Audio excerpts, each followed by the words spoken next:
learned long ago in the wheat belly lifestyle that any re-exposure to wheat and grains after you've been wheat and grain free for at least a few weeks to months, any re-exposure can make you quite ill. The exposure might be intentional. You might say to yourself, for instance, it's my son's birthday. It won't hurt if I have a few bites of birthday cake. Or it could be unintentional. You're at a restaurant, you didn't know that the gravy or sauce had a little bit of wheat flour, and you can get very ill. So what are these re-exposure reactions? The most common reactions are gastrointestinal distress, which is abdominal discomfort, diarrhea, and bloating. Typically lasts about 24 hours or so. That's very common. Another common re-exposure reaction to wheat and grains is joint pain, especially in the fingers, wrists, and elbows, sometimes large joints as well. Skin rashes can occur, particularly eczematous rashes, eczema. Emotional effects are very common. Anxiety is common. Anger and irritability typically last at 24 hours to 48 hours. Those are the most common reactions.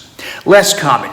If you experience a dramatic turnaround, improvement in an autoimmune condition, it can come right back and be very persistent. So, for instance, I've seen this happen many times. Someone will experience a gradual improvement, for instance, in their rheumatoid arthritis, joint swelling and pains getting less and less and less over weeks and months on the entire panel of strategies we use in the Wheat Belly Total Health and Undoctored programs, which is wheat and grain elimination, limit net carbs, fish oil supplementation, vitamin D restoration, iodine, thyroid optimization, magnesium supplementation, and cultivation of bowel flora. You've done all that. Rheumatoid arthritis may be receding dramatically over months. It's slower. Autoimmune conditions recede more slowly. And maybe it takes 18 months or so, maybe even 2 years, and you're finally pain-free, swelling-free, and you're off 2 or 3 of those nasty drugs they give you for rheumatoid arthritis.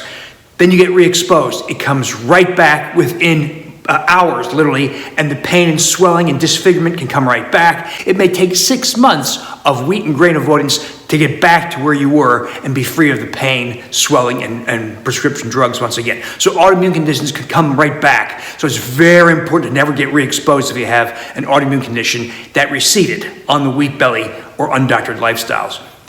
Small LDL particles. People say, LDL cholesterol and total cholesterol are related to heart disease. No, they're not. They're lousy predictors. They're virtually useless. And by the way, the statin drugs used to reduce those values hardly do a damn thing, despite what the doctors tell you, despite what Big Pharma tells you. They're using wildly inflated statistics to mislead you. They're telling you things like cholesterol drugs reduce heart attack risk by 36, 44, 55%. That's simply not true. That's an absolute lie.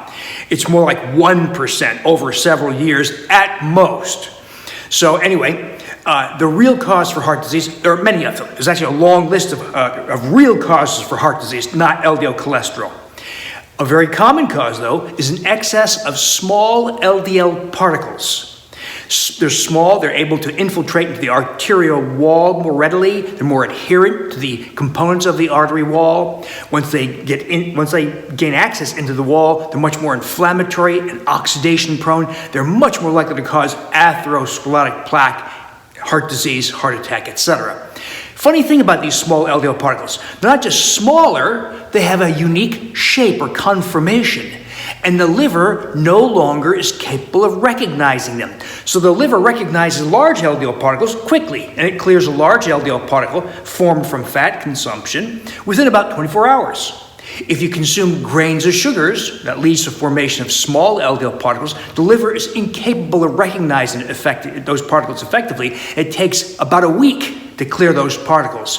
So one re-exposure to wheat and grains, in this case it's from the amylopectin component of grains, you provoke formation of a small LDL particle that lasts for a week. You thereby have increased cardiovascular risk for 1 week. And you can imagine there are people who say things like, I follow wheat belly lifestyle, I'm wheat and grain free, but once a week I allow myself a slice of conventional pizza. Well, you have cardiovascular risk 52 weeks a year if you do that every week, okay? So that's how bad small LDL particles can be. And then lastly, you alter bowel flora. Every time you're exposed to all the toxic components of wheat and related grains, you introduce changes in the bowel flora. It could be the amylopectin A. That's the carbohydrate of wheat that's worse than table sugar, and that's what invites, for instance, the ascendance of bacteria up from the colon into the upper GI tract. That's what small intestinal bacterial overgrowth is, SIBO, that can underlie irritable bowel syndrome, fibromyalgia, restless leg syndrome, autoimmune diseases. So the amylopectin A encourages the dysbiosis, the SIBO situation. Then there are other components like wheat germ agglutinin that blocks the hormone cholecystokinin, and it disrupts digestion, pancreatic and bile digestion, and yet another pathway to dysbiosis and SIBO. And there are other components in wheat grains that disrupt bowel flora. So there you have it. When people have been wheat and grain free, they are wonderfully freed from all the toxic effects of wheat and grains. But when you're re-exposed, they come rushing back with a vengeance. So the key here is once you're wheat and grain free, remain always, without exception, wheat and grain free.